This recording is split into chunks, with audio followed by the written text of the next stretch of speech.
Welcome to this Total War Three Kingdoms Let's Play, where we'll be looking at heroes and the Guanxi system, the beating heart of the game. Now this is probably one of the most complex Total War titles that we've released to date, so please sit down, grab yourself a whole bucket of popcorn, and ready yourself for one of the longest Let's Plays I've ever done. I'm Wheels, and today I'll be playing as Liu Bei, legendary commander and virtuous idealist. Let's take a look at the story so far. Beginning our campaign in the iron mines of Dong Commandery, we established our territory on the banks of the Yellow River. As our lands grew, our neighbour and friend Tao Chen pleaded with us for aid as a corrupt official in his court ignited a war with the dangerous warlord Cao Cao to the south.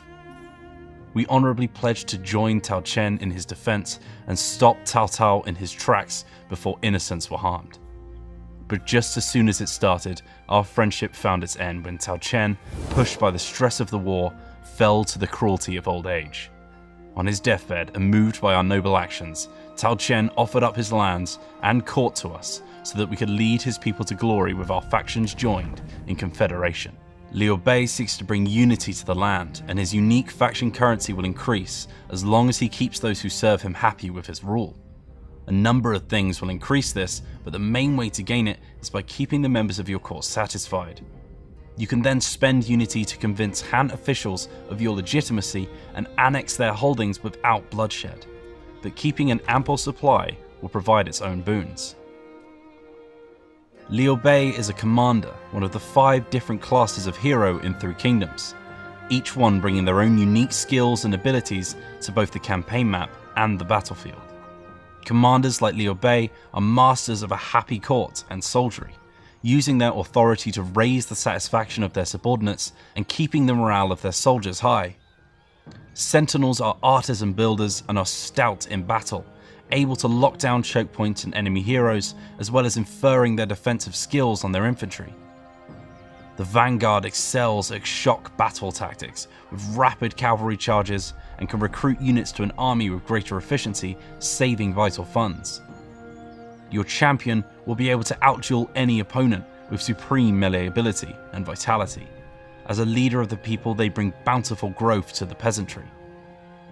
And finally, the strategist, who brings agile and lethal formations to his forces and can outwit any rival, will annihilate your opposition in a hail of arrow fire and artillery. These characters are the lifeblood of Three Kingdoms and will act as your leaders, generals, politicians, governors and spies.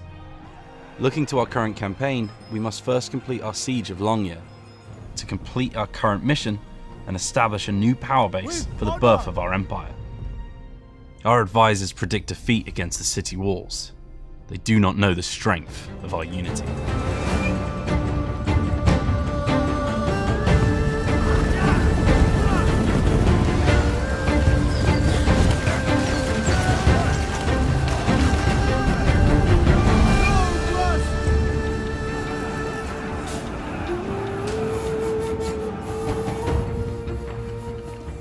Victory is ours, and these puppets of the tyrant Dong Zhuo threaten us no longer.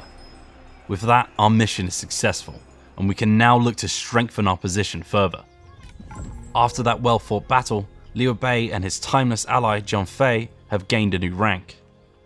Each class of character comes with their own unique skill tree, granting a variety of powerful effects.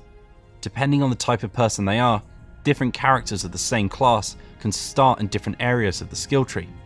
My recently espoused wife, for example, starts more centrally due to her nature as an outsider. Skills can affect a wide variety of things depending on how your character is deployed. Some will affect the combat skills of their personal retinues, or be applied to the entire army that a character is deployed in. Some will give bonuses to the lands that a character governs, and others will give powerful abilities to your character in combat. All of these skills, however, will improve the 5 attributes that are the makeup of all the characters in Total War Three Kingdoms. A character's attributes define their effectiveness in different aspects of your campaign. For example, as a commander, Liu Bei is naturally authoritative, giving a huge boost to the morale of his retinue and a faction-wide benefit to the satisfaction of the members of his court. The instinctive Zhongfei, however, brings a huge bonus to his damage dealing ability and can help cut costs when mustering forces. If we increase Zhongfei's instinct by investing in the Fury skill, we can see those benefits improve. Characters are not one-dimensional though, and by investing in the right skills and giving the right equipment, a Vanguard can be just as authoritative as their commander companions. The way in which you manage these characters is at the heart of everything in Total War 3 Kingdoms. They are the most important and powerful assets your faction has, and potentially the most dangerous forces you'll have to deal with in your campaign. Speaking of managing our characters, after the big merger with the late Tao Chen's faction, a few new faces have joined our court. Though some have begun to adapt to life under my rule, Tao Shang's employment has not been as smooth. As the previous heir to Tao Chen's throne, Tao Shang is understandably vexed after being demoted to a low-level court position under my rule when his father passed away, leaving his lands to me. Because of this, he now harbours an internal resentment towards my court and has taken a huge hit to his satisfaction. His time in my court may not last long. For now, we'll end the turn and see what becomes of him in the winter.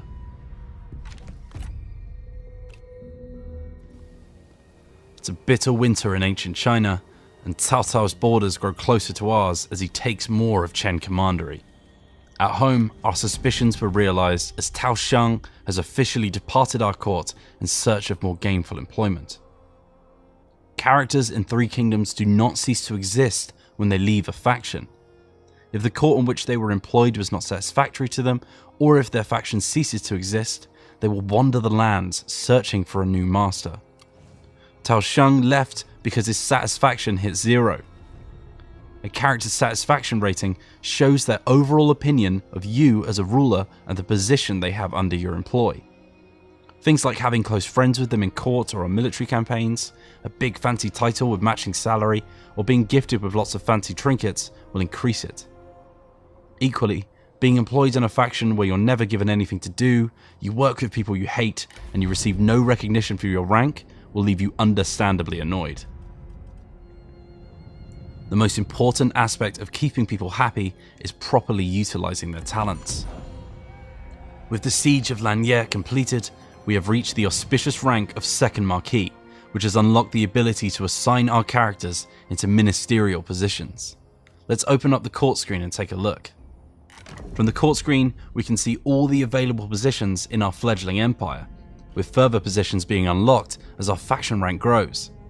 On the right, we have all the characters willing to offer up their services to our court and the price it takes to hire them. These characters could be newly formed heroes awaiting their first opportunities, or ex-members of some prestigious court seeking a new master.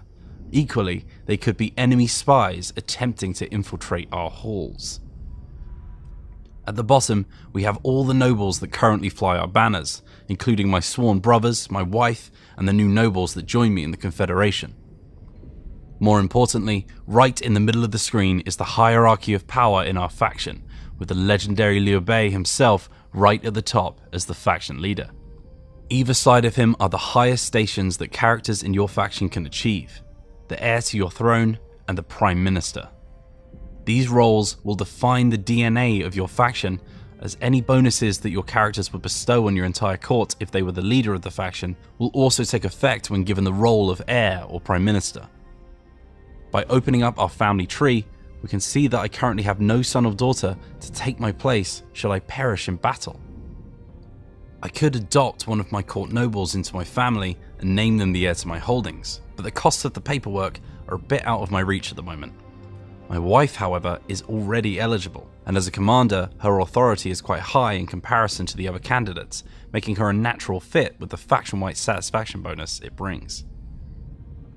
As my wife is my only real relative in the faction, no one should turn their noses up at her new position. But should a new heir be born in the future, natural competition will start to arise in my family for the throne. If we look back at the court, we still have a few positions to fill, so let's peruse the candidates that we have on offer. From looking at the character list, we can see straight away that my brother-in-arms Zhongfei is not quite as satisfied with his position as Guan Yu. This is due to one of the other key defining elements of characters, their traits. By looking at Guanyu's traits, we can see that his fraternal nature is providing him with a natural affinity with those around him, making him more likely to stick around.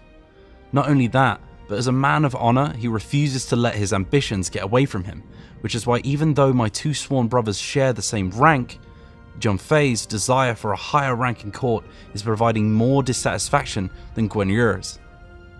The majority of traits will add to or take away from a character's stats, and some may also provide additional effects, like Guanyu's intimidating nature allowing him to scare enemies on the battlefield. Or Gu Peishe's superstitious nature randomly triggering events for the faction. Let's go back to our court screen and assign a new Chancellor. As Zhongfei is the most aggrieved by his lack of title, he seems like a good choice for the role. His new position of Chancellor will provide us with a faction-wide benefit to public order and the income that we receive from the peasantry. This role is quite prestigious, and it will keep him happy with his position all the way up to rank 8. After that, he will start to covet a higher position, and his satisfaction will once again start to waver. Satisfaction for your small council members is extremely important, as a noble of his stature leaving your court will trigger a full-blown civil war in your lands, so select your council carefully. We can remove him from his position in the future, but doing so would cause a huge rift between you and the character. With his brand new position, Zhongfei is now absolutely ecstatic. Let's hope that his drunken buffoonery doesn't make me regret my decisions. With Zhongfei now appointed as our new Chancellor, his wages have increased considerably. Seeing as his satisfaction is through the roof after his new position in the council, I reckon we can exploit his goodwill to drop his title rank a few pegs, and with it, his wage. Perfect. That's put us back in the black, even if only momentarily. Should we wish to raise the satisfaction of another character in the future, and we need a quick fix, doing the opposite and raising a character's title is a good way to score some brownie points, though an increase in rank is a little more costly, as you can see. Now that we have our first council member waiting to serve, let's put him to work in his new role. As a member of the faction council, Zhongfei can provide us with special missions to enact every 5 turns, based on what he thinks needs improving around the kingdom. As a vanguard, Zhongfei is primarily focused on the military, and he spotted a weakness on our border closest to the forces of Cao Cao. Without an army looking to the south, Cao Cao could sneak into our territory and take us by surprise. Thanks Zhongfei, we'll head out immediately. I'm quickly going to move our force to Pengcheng to make sure we have someone on the front lines should Cao Cao decide to march on our lands. But for now, let's end the turn and bid goodbye to this harsh winter. Contemplation is required.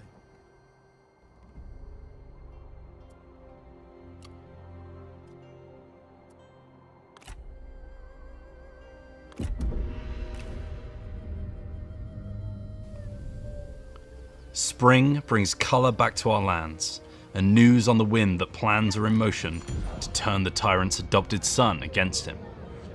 Closer to home though, more troubling events have taken place. The conniving warmonger of Cao Cao has laid waste to our southern neighbours, and now he builds his forces in Pengcheng, waiting to enact a second assault on our lands. And mustering just outside the town walls is a familiar but not welcome sight. Tao Xiong, previous heir to Tao Chen's lands, has not just left our court, but joined Cao Cao's forces to enact his revenge against us.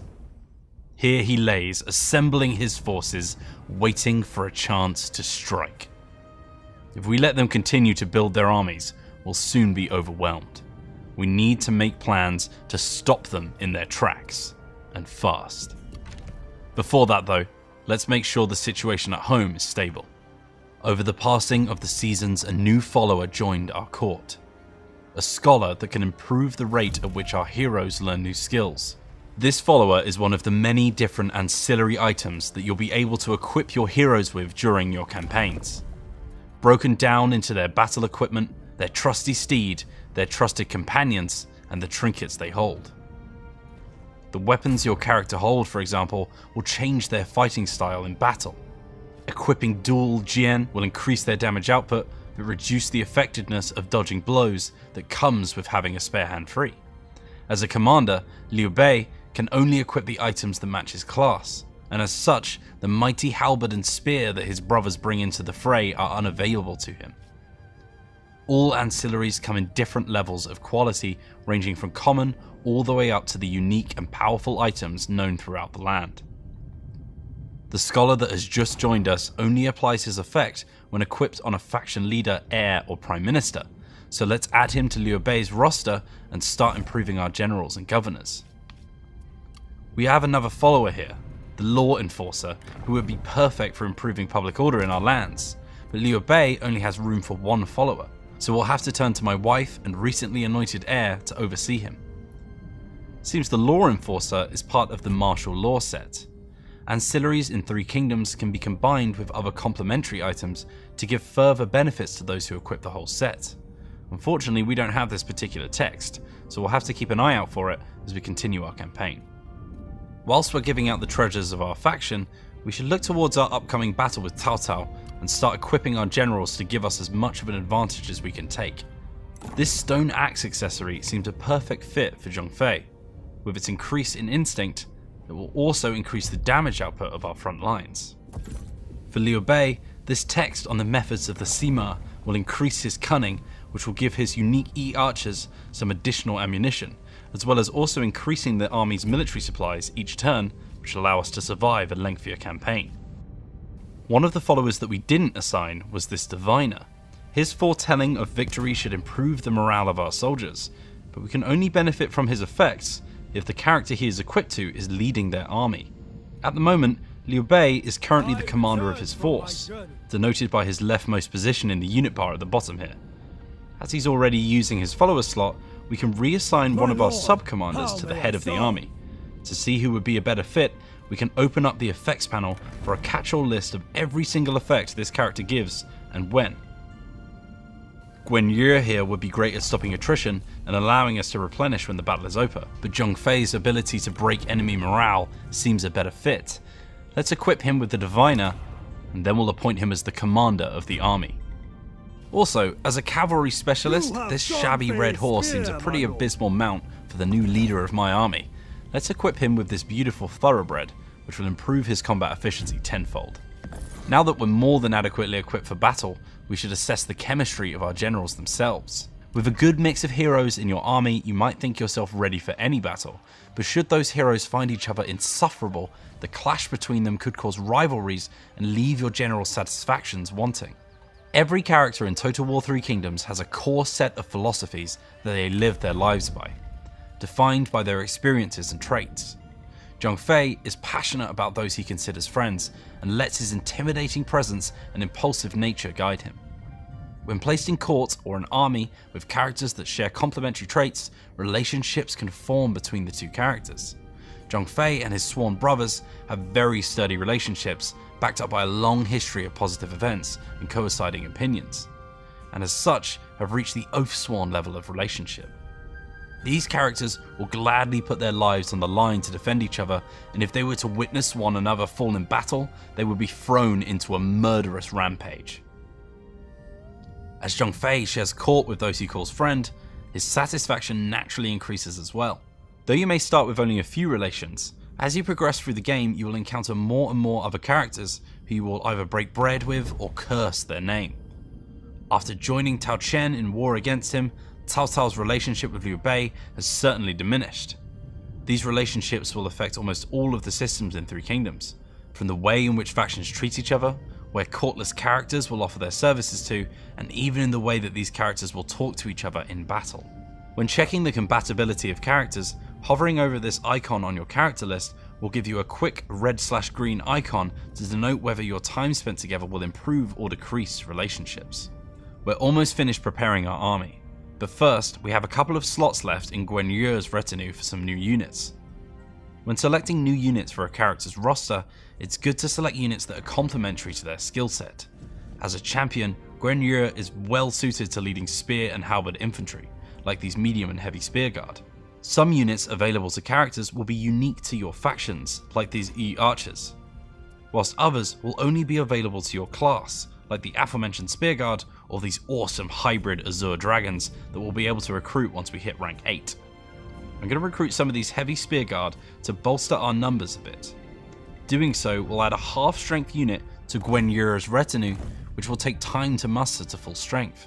They won't be quite as strong when we rush them into battle like this, but needs must. A character's retinue will stick with them wherever they travel, and can be split apart from their army or undeployed without disrupting their unit composition or experience. When deploying a new army, characters will spawn with their retinues ready to muster their forces back up again, with the cost of deploying them raised to reflect the cost of their new army. My wife, Liu Huimin, will be a good choice for keeping my homeland safe as I march into Cao Cao's camps. We've got this lovely set of armor here as well that should keep her safe. When you equip your characters with ancillary items, their character art and in-game model will change to reflect their new gear. And with that, I think we've done enough preparation. It's time to take the fight to Cao Cao and press our fleeting advantage. Do not yield. Show no pity.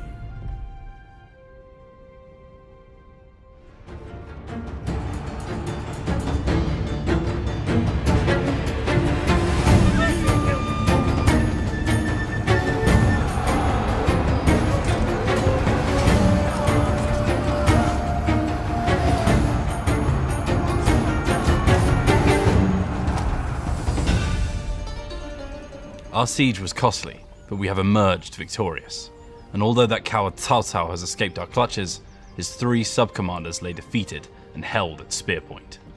When you capture an enemy general in combat, their lives are in your hands. By executing them, they will be permanently defeated, and any ancillaries they brought with them to battle are yours for the taking. This is seen as an act of barbarity amongst your peers though, further destroying your diplomatic relations with your enemy. Any friends of your victim will also bear an unforgettable hatred towards you as well, but their rivals will be suitably impressed. Should you be feeling more merciful, releasing the character will return them safely to their faction, who will provide a ransom for their fair treatment. However, should the characters you captured not be content with their position in their current faction, they might just be swayed into offering their services to you in exchange for their lives. It must be my lucky day, because both of Cao Cao's cousins have seen the greener grass in my lands, and are jumping ship before their lord's inevitable demise in my hand. I'm seriously strapped for cash right now, and hiring too many new characters into my faction is going to be expensive, so for now, I'll just take the higher leveled Xiahou Duan under my wing. As for Xiahou Yuan, we might not have room for him now, but by releasing him honorably, we may just earn his trust should he find himself seeking employment when Cao Cao's holdings crumble in the future. Finally, the petulant Tao Shang, with his plans for revenge in ashes around him, claims that he would rather die than forgive our transgressions. We have no use for sentimentality, especially towards turncoats. With the balance of power now in our favour, and Cao Cao's top general now flying our banner, it is time to go forth and crush his faction into the dust.